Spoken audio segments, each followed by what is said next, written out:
Quiero darles las gracias a una institución que gentilmente colaboró con nosotros para hacer posible la charla de hoy.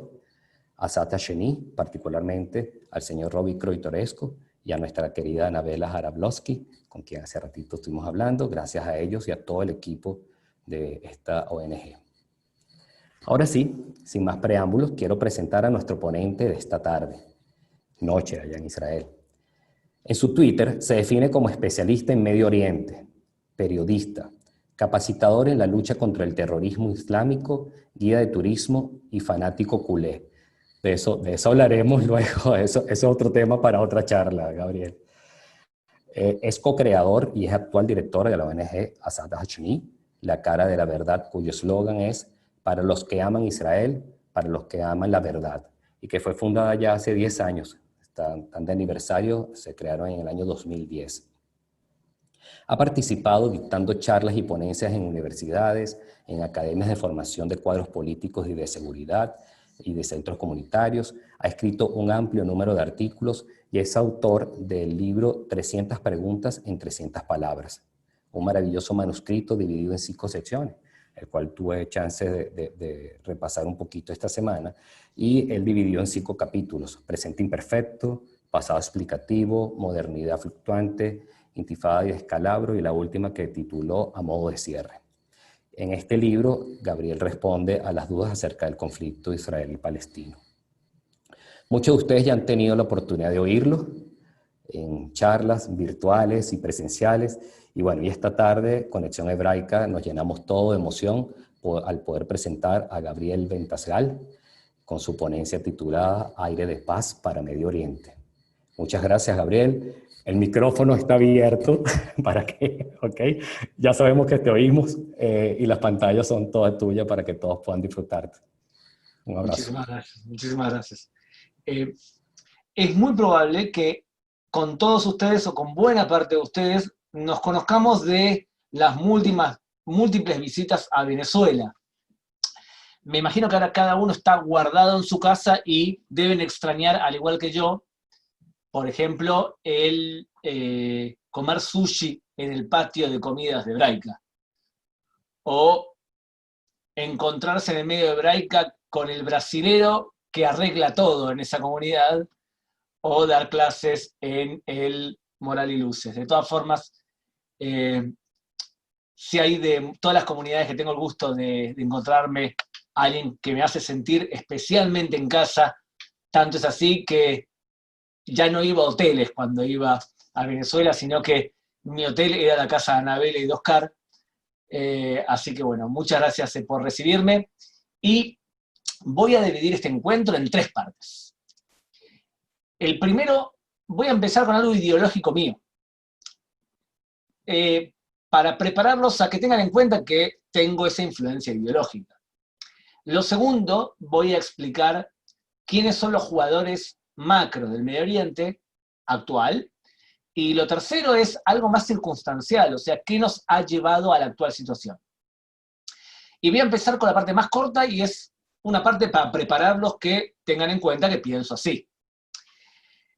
Yo creo que el Medio Oriente no se puede entender si no te especializas en Islam, porque es la principal identidad del Medio Oriente. Uno podría decir, bueno, pero todo el Medio Oriente es tribal y religioso. Es verdad. Y de hecho, también el judaísmo es importante en la forma de entender el mundo y incluso la forma de entender el conflicto nuestro, de nuestro lado. Porque uno podría decir, bueno, de hecho, nuestro derecho sobre la tierra de Israel está basado, entre otras cosas, en que nos lo prometió Dios, que es un valor netamente religioso. Pero tengan en cuenta que en el judaísmo tradicional, la vida es más importante que la tierra. O sea, si yo tengo que ceder territorio para que haya paz, lo voy a hacer. Y es por eso que yo creo que desde el momento que se creó el Estado de Israel, siempre estuvimos dispuestos a ceder territorio para que haya paz. Siempre. O sea que, de nuestro lado, ya empezaríamos como punto de partida diciendo que podemos perfectamente llegar a un acuerdo con cualquier lado árabe y cualquier lado palestino también, siempre y cuando nos reconozca nuestro derecho a existir. Pero del lado palestino y del lado teológico neto, yo no creo que existe el concepto arraigado que existe en el judaísmo y en el cristianismo de lo que es paz. Paz es un concepto netamente judeo-cristiano. Los judíos y los cristianos analizamos el concepto de paz como el momento anterior de facto a la llegada del Mesías, en donde incluso los animales no se comerán entre ellos y habrá un clima de armonía tal que eso permitirá la llegada del Mesías por primera vez para los judíos, por segunda vez para los cristianos. Entonces, en el mundo islámico no existe el concepto de paz entre un musulmán y un no musulmán. El concepto de paz, que se conoce en Islam como sulha, que significa perdón, existe dentro del Islam solamente. Y entre un musulmán y un no musulmán existe algo llamado udna, que significa tregua, que puede ser algo muy bueno. Una udna, por ejemplo, es cuando tú te sientes como musulmán que está más débil que el otro lado, puedes firmar una especie de tregua en donde esa tregua supuestamente debería durar 10 años, como lo hizo Mahoma con la tribu de Quraysh, pero de facto puede durar muchos años más. Fíjense, con Egipto, Israel tiene una tregua, una udna. ¿Y cómo lo sé? Porque los egipcios lo dijeron. Los egipcios, cuando firmaron el acuerdo con Israel de Camp David, dijeron que Sadat podía firmar con Israel porque, igual que Mahoma lo había hecho con la tribu de Quraysh en el año 628, Sadat estaba autorizado a acercarse a Israel. Lo mismo pasó con los palestinos. Cuando Yasser Arafat firmó el acuerdo de Oslo con Israel, él repitió 19 veces que él había firmado una UTNA con Israel. Nomás para tener en cuenta, las UTNAs, las treguas, tienen un tiempo determinado y se pueden romper si favorece el Islam. O sea, en resumen, yo considero que lo que tenemos con el mundo árabe actual es una UTNA. Pero esta UTNA hay que anclarla con todo tipo de medidas que toma Israel para que al otro lado no le convenga romper la UTNA. En ese sentido, yo estoy de acuerdo que estoy dispuesto a ceder territorios para llegar con los palestinos o con todo el mundo musulmán a una UTNA eterna. ¿Hasta cuándo van a pensar en concepto de UTNA? Hasta que se renueven y que haga una renovación teológica como hicieron otras religiones también.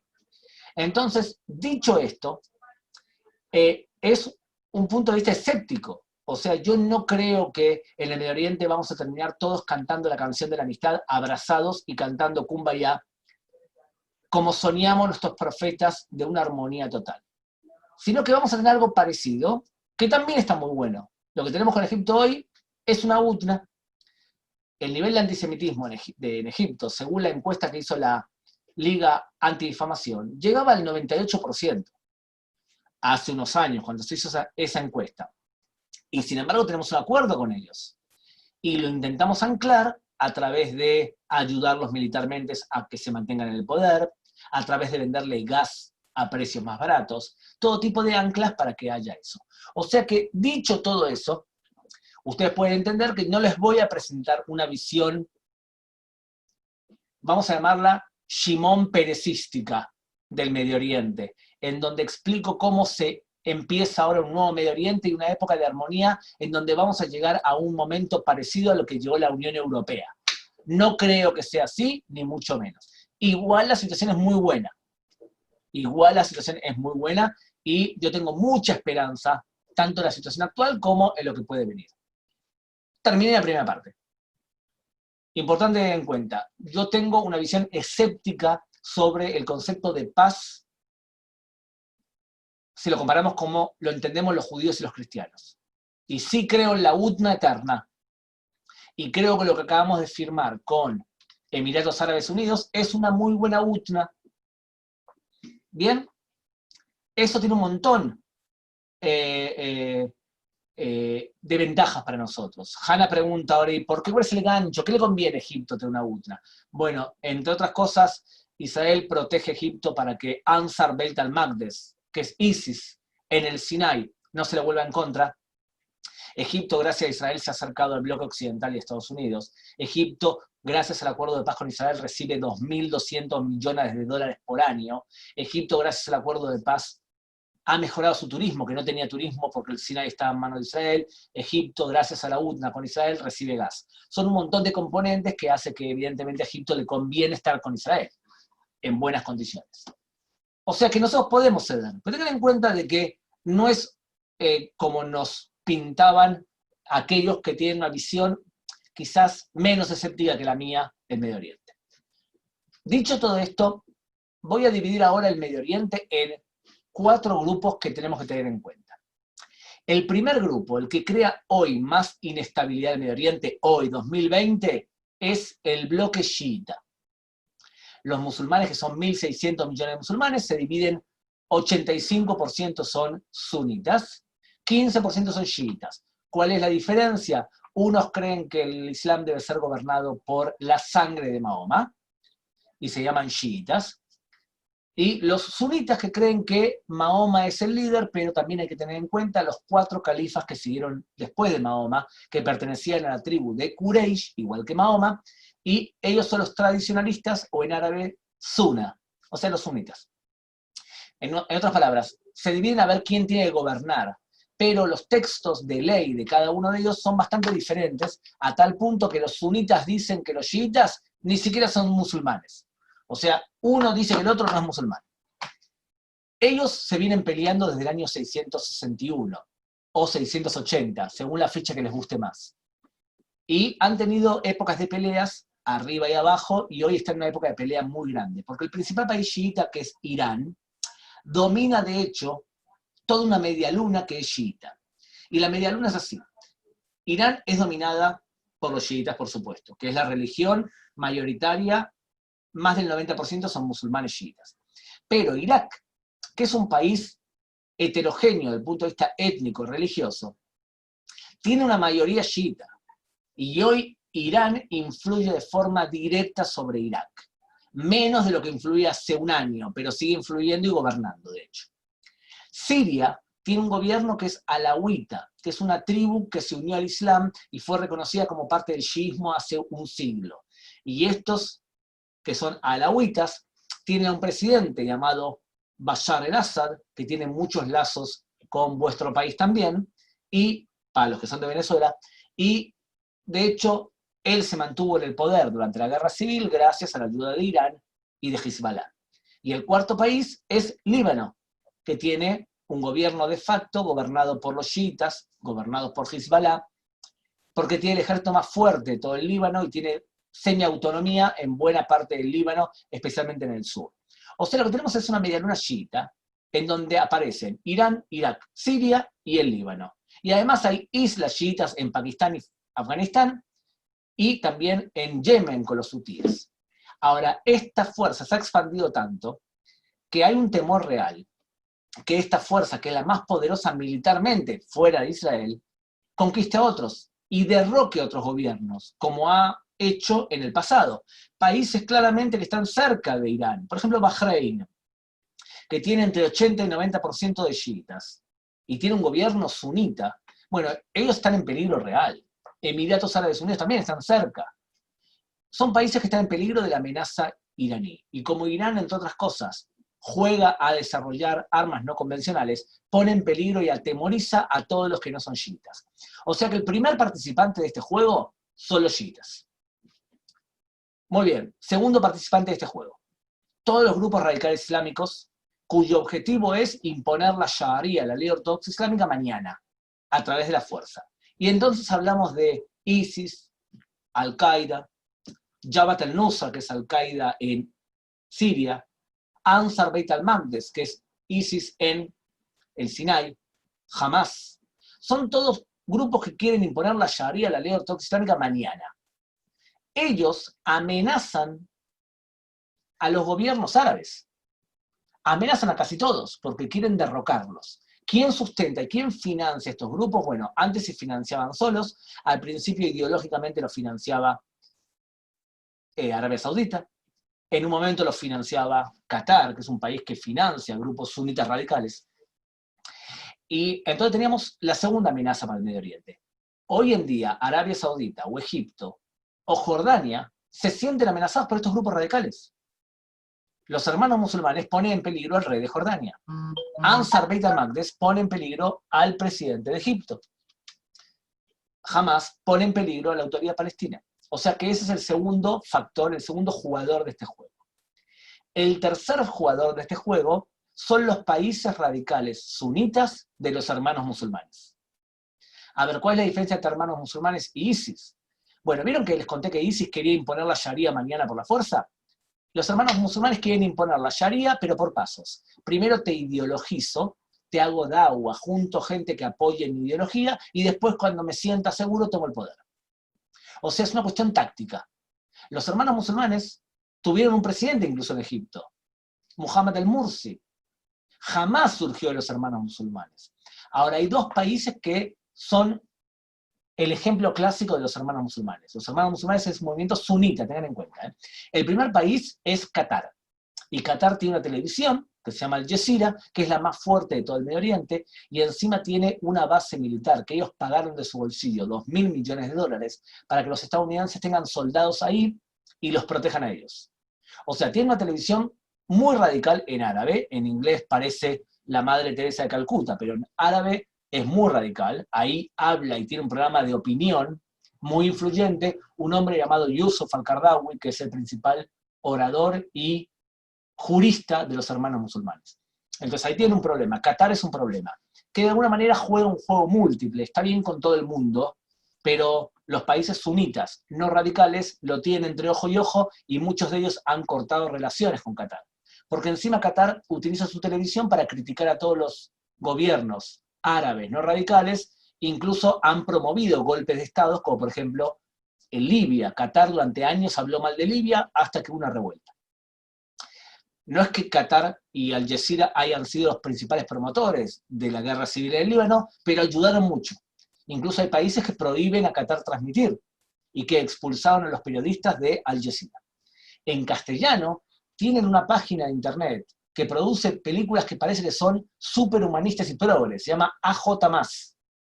AJ+ es lo viral e internet de Al Jazeera. Imagínense, los más radicales islámicos hacen películas progres. El otro país que es hermanos musulmanes es Turquía. Y Turquía quiere volver a imponer el Imperio Otomano. Y este presidente Erdogan es un ejemplo de la radicalización religiosa de los hermanos musulmanes. Y Turquía hoy en día creo yo que es un peligro serio. Y el jefe del Mossad hace unos días acaba de decir que él cree que Turquía es más peligrosa todavía que Irán. Muy bien, dicho todo esto, entonces ya presentamos 3 jugadores. ¿Cuál es el cuarto jugador? El cuarto jugador son los países sunitas no radicales. No digo moderados, digo no radicales. Porque hay varios niveles. A ver, Egipto es un país más moderado, Jordania es un país más moderado. Arabia Saudita ideológicamente no es un país muy moderado, pero se ha moderado a fuerza de la renovación de una generación joven que gobierna el país. Bahrein es un país más o menos moderado. Kuwait es bastante radical.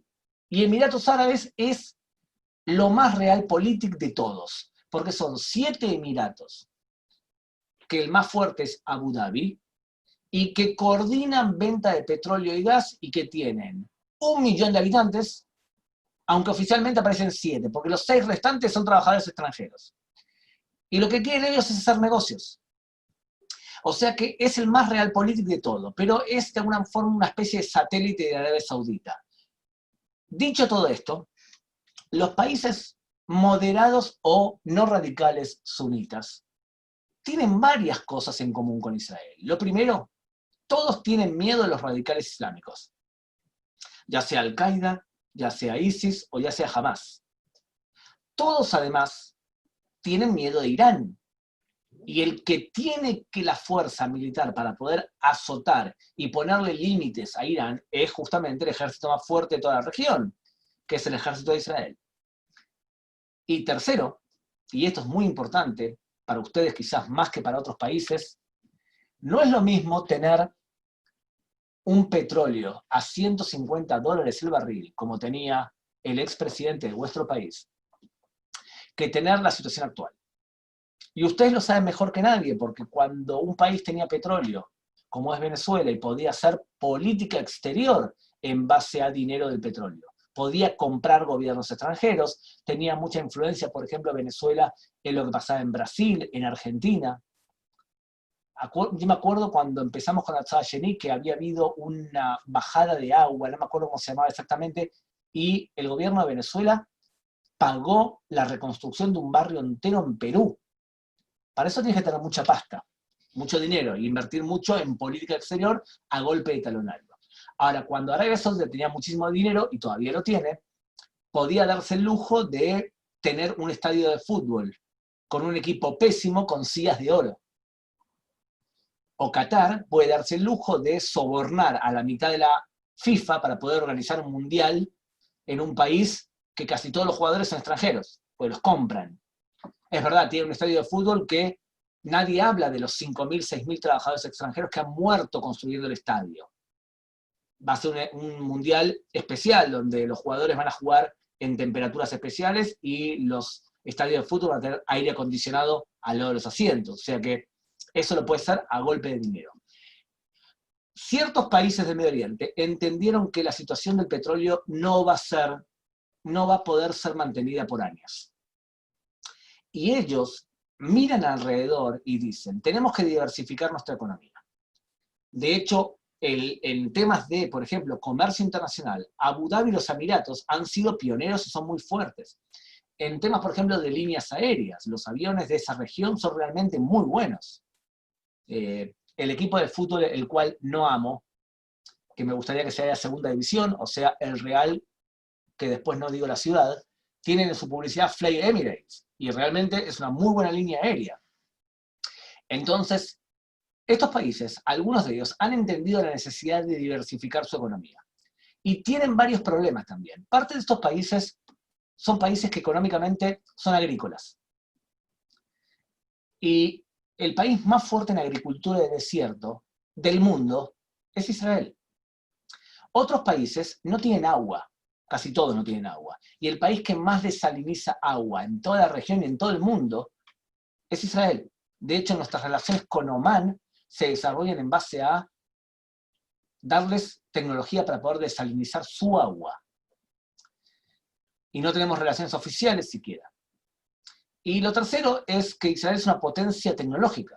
O sea, para hacer negocios, por ejemplo, saben que ahora una empresa israelí que se especializaba en detectar cáncer por la nariz, por el aire de la nariz, mutó en los últimos meses su actividad y ahora lo único que hace es crear un producto para detectar el corona. El corona, hoy el examen tarda varias horas en hacerse, y ellos han hecho lo siguiente. Se ponen un cañito, una pajita, no sé cómo se dice en Venezuela, lo que usas para tomar bebidas, una cañita, pajita, cash, ¿me entienden, verdad? Como no veo a nadie, o sea que el primero que me diga, ya sé cómo se dice, que lo escriba en el chat.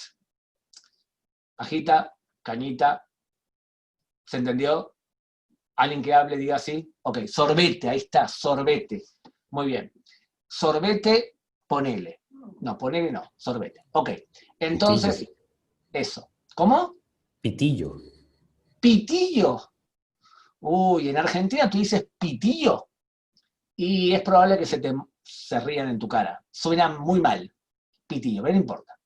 La cuestión es que, imagínense el pitillo o el sorbete. Se lo ponen a la nariz y en la punta hay una bolsa y tú te tapas una fosa nasal, exhalas aire por la nariz, el aire entra en esa bolsa y nanopartículas miden si tienes corona o no.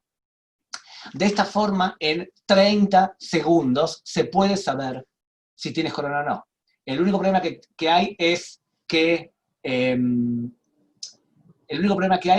hay por ahora 80% de éxito en esta prueba, mientras que con los palitos en la nariz y en la boca tarda mucho más tiempo. Perdón, hay mayor cantidad de éxito, pero no importa, pero tú puedes muy rápido a toda la población hacer este tipo de exámenes.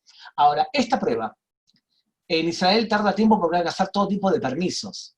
Y esta empresa ya se unió a Emiratos Árabes para hacerle el desarrollo juntos. O sea, hace unos años, el príncipe heredero Ben Salman de Arabia Saudita había dicho en un foro de Davos, ¿qué pasaría si el Medio Oriente? Y lo dijo en broma él, dijo, si pudiésemos mezclar la inteligencia árabe con el dinero judío. Y todo el mundo se rió porque era evidentemente al revés. Imagínense lo que se puede hacer con buena financiación, buenas ideas trabajando juntos. Eso es un ancla para la paz. O sea que los países árabes, sunitas, no radicales, ven en Israel un defensor desde el punto de vista de seguridad contra Irán. Ven un socio para hacer negocios económicos, ven un socio para poder desarrollar la agricultura y ven un socio para poder desalinizar agua. Lo normal sería que haya una armonía entre estos países, pero en el medio hay un obstáculo, y ese obstáculo son los palestinos. Dicho todo esto, entonces, les presenté en la segunda parte de este encuentro quiénes son los jugadores. Y dejé claro que la alianza más natural de Israel son con los países sunitas no radicales. Vamos a la tercera parte entonces. La tercera parte es qué pasó puntualmente que llegó a estos nuevos aires de paz en el Medio Oriente. Y lo que pasaron fueron varias cosas árabes. La primera, la retirada de las potencias occidentales. Rusia está en el Medio Oriente porque quiere volver a ser potencia, quiere volver a hacer negocios reconstruyendo Siria. China quiere hacer negocios con el dinero iraní. Y Estados Unidos ha adoptado ya hace años una especie de política neoaislacionista, en donde quieren preocuparse ante todos los americanos. Y cuando actúan en Medio Oriente, actúan con mucha contundencia, con poca paciencia y con un golpe fuerte. De hecho, fíjense, no hay presencia militar real de Estados Unidos en muchos países del Medio Oriente, y a veces atacan fuerte, golpean y salen. Esta es la política de Donald Trump. Donald Trump no está metido en todo el Medio Oriente, en todos los asuntos, sino que lo que puede es premiar y presionar. Y además ha adoptado una política que él dice, mis amigos son mis amigos, mis enemigos son mis enemigos. ¿Quiénes son mis amigos en el Medio Oriente? Emiratos, Arabia Saudita, Israel. A ellos los defiendo y a mis enemigos los ataco. Ejemplo, los palestinos. O sea que vemos una retirada de las potencias, y cuando se retiran las potencias, los locales se ponen a pensar, ¿y ahora qué hacemos? Bueno, hay que crear un subsistema regional en donde nos relacionemos entre nosotros. O sea, primera cosa a tener en cuenta, la retirada de las potencias. Segundo tema a tener en cuenta, el mundo árabe está harto de los palestinos. Están hartos de que cualquier propuesta de paz rechacen, están hartos que la política palestina sea todo o nada. O recibimos todo o no recibimos nada. O sea, o cumplimos nuestro sueño de que no exista Israel y que máximo existe un Estado nacional, o nada. Y por tanto no estamos dispuestos a concesiones. Y encima tenemos un sistema extremadamente corrupto. O sea, asumen ustedes la corrupción palestina, el rechazo constante a cualquier propuesta de paz, y ustedes se darán cuenta que en el Medio Oriente están hartos de los palestinos. ¿Dónde aman todavía a los palestinos? Bueno, en algunos países de Europa y en las universidades de casi todos los países del mundo. Y en algunos medios de comunicación. Pero es muy raro, en universidades del mundo aman a los palestinos y en el Medio Oriente no los pueden ver. En muchos países del Medio Oriente no los pueden ver. Entonces, es verdad, Egipto en el pasado ya sacrificó a los palestinos firmando un acuerdo de paz separado con Israel. Y lo mismo hizo Jordania. El primero que toma una iniciativa realmente contundente es Emiratos Árabes Unidos. Y no creo que sea el último. Ellos lo que han dicho es, sí, yo firmo un acuerdo con Israel de normalización, aunque no había disputas territoriales, y digo que hago esto para que Israel cancele la anexión unilateral. No es muy creíble, pero lo dicen. Otro factor más que tiene que ver es justamente el programa de anexión unilateral de Israel. Que Israel lo que decía es, no puedo negociar con los palestinos una frontera, voy a anexar unilateralmente parte del territorio. Hay personas que pueden decir, pero Gabriel, es unilateral, no se negocia con nadie. Sí, también, la retirada del sur del Líbano de Israel también fue unilateral. Y la retirada de la Franja de Gaza también fue unilateral. O sea, el problema no es la unilateralidad, el problema es que esta vez, en vez de retirarse, que es tomar territorios, formalmente. Igual los territorios que quería tomar Israel seguramente eran pocos, eran donde hay mucha concentración judía, sin mucha presencia palestina, se llaman los bloques territoriales, que es aproximadamente el 6%. Entonces, y quizás el Valle del Jordán parte de ella. O sea que era una anexión no de toda Cisjordania, ni siquiera no del 30% que había dicho Donald Trump que estaba dispuesto a reconocer. Lo que sucedió es que el gobierno de Israel es muy inestable y Netanyahu no tenía la fuerza política para ejecutar esa anexión. O sea que le vino perfecto la excusa de Emiratos Árabes Unidos. ¿Qué piensan los palestinos? Bueno, de pronto ven que la principal potencia del mundo reconoce una anexión. Los países árabes no se quejan de la anexión y la gran mayoría de países europeos no se quejan tampoco. En otras palabras, los palestinos estaban en la lona política, estaban muy caídos desde el punto de vista político. Fíjense, los países europeos recortan dinero porque tienen problemas internos económicos ellos también. Los países árabes no los consideran un ente relevante. Y Estados Unidos los castiga todos los días. Donald Trump se levanta a la mañana y dice, ¿qué puedo hacer hoy en contra de los palestinos? Primero les reconozco las alturas del Golán, después le paso la embajada a Jerusalén, después le recorto 350 millones de dólares de la UNRWA, después le recorto 120 millones de dólares de asistencia a planes educativos y sanitarios. Era un golpe detrás de otro que le da Donald Trump a los palestinos. O sea que los palestinos estaban políticamente peor que nunca. Y a esto súmenle la última variable que creo que es la más importante. Yo creo que la doctrina de Netanyahu está sustentada en 4 premisas. La primera premisa es vivir. Y para poder vivir tienes que tener el ejército más fuerte de la región para poder defender a lo más importante que son los ciudadanos. Pero tú tienes que poder pagar esas armas. Y si puedes construirlas, mucho mejor. Si puedes fabricarlas propiamente, mucho mejor. Para poder pagar tantas armas y tantos sistemas de defensa, tienes que tener una economía muy fuerte. Entonces, un ejército muy fuerte, sustentado por una economía muy fuerte, y sustentado por un poder político internacional fuerte. Esas 3 variables, Israel las consiguió. Estén ustedes de acuerdo o no con Netanyahu. Es el ejército más fuerte de la región, la economía israelí ha repuntado en los últimos años de forma fantástica. Cuando empezó este gobierno, que ya dura un montonazo de años, las entradas de los israelíes eran cerca de $35.000 por año, y ahora estaban en 46.000. Y los que van a Israel, y muchos de ustedes van seguido a Israel, ustedes ven que todo el tiempo hay grúas de construcción.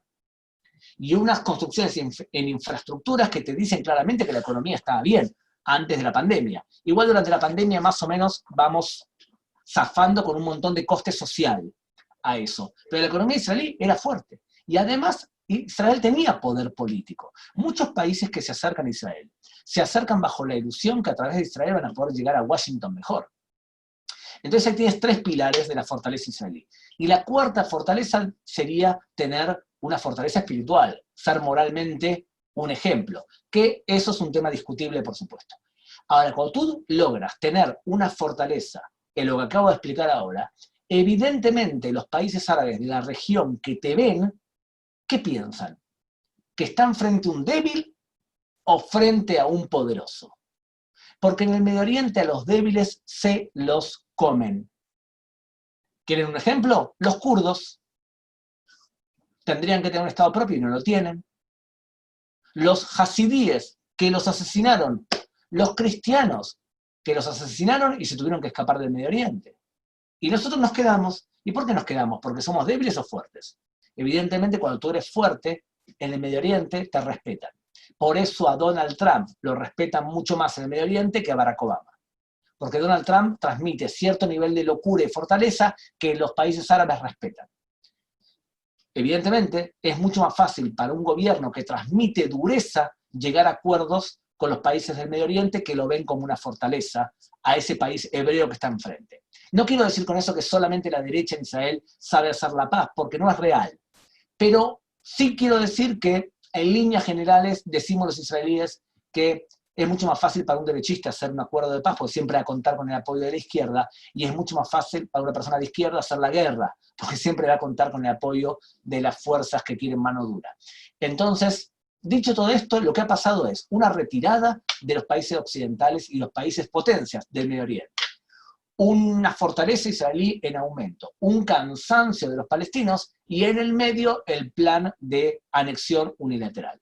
Esto ha favorecido una situación en la cual muchos países árabes van saliendo del armario y diciendo queremos relaciones formales con Israel. Nos gustaría que haya un acuerdo con los palestinos en el camino, pero si no hay, también queremos tener relaciones con Israel.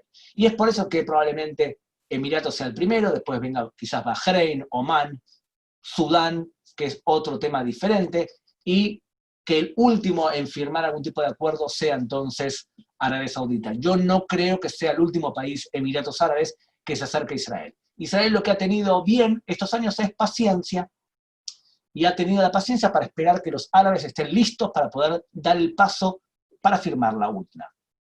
Y de esta forma, después de 35 minutos hablando sin parar, en donde expliqué 3 temas diferentes, y era el concepto de paz, los actores en juego y la situación táctica de último momento que ha llevado a esta situación. Mi esperanza es que la verdad estamos mejor que nunca y es probable que tengamos más acuerdos con otros países árabes desde la fortaleza.